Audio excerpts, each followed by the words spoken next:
Mutu nyonso lenda bumba mbongo ngepe ngelenda sala yao yalenda salama na kubuya kubasisa mbongo na mambo mekondwa fulu sambu na kubomba mbongo mingi ya ukelu ya ntuku ya mposo bana kena nzonkanda matondo na kisalu eyenga na butiki na kusamu na kuteka voisine ya eyenga ngalula ikele na farmasi na kumona mutindu ya kununga ya eyenga yani mekuiza kumona eyenga na kudila yani metalisa yani bampasi na yandi kisalu na muke tambula diambo TV baki na kula bana na munu na nzonkanda mbala na mbala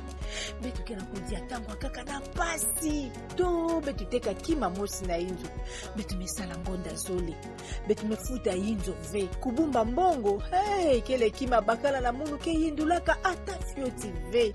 yandike na salaire ya $2000 kasi ba mepesa yandi zina ya phénomène ditadi boso président mopawo bosi na baba eyenga mebondila yandi yani melomba na yandi na kulanda malongi kisika yani longo kaka mutindu ya kusadila mbongo na yandi na ya dibuta yani mesoba luzingu ya dibuta na yandi na ntwala eyenga mepesa yandi mayele ya kusala ntangu yani kekuma na inzo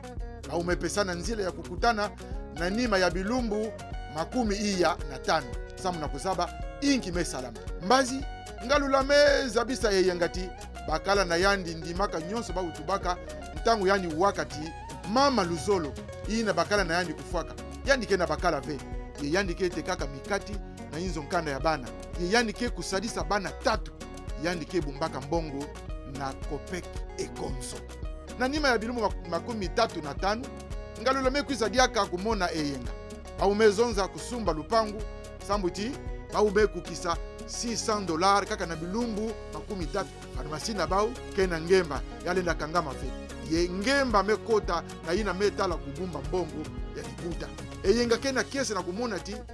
yani menunga na kukotisa ngemba na luzingu ya dibuta ya ngalula muntu nyuso lenda bumba mbongo ngempi lenda sala yao ya ulenda salama kaka na kubuya kusadila mbongo na mamambu ina kukonda mfumu sambu na kubumba mbongo mingi message ya imepesa maana FPM na visa kusadila mbongo mbote sambuti mbazi kuvanda mbote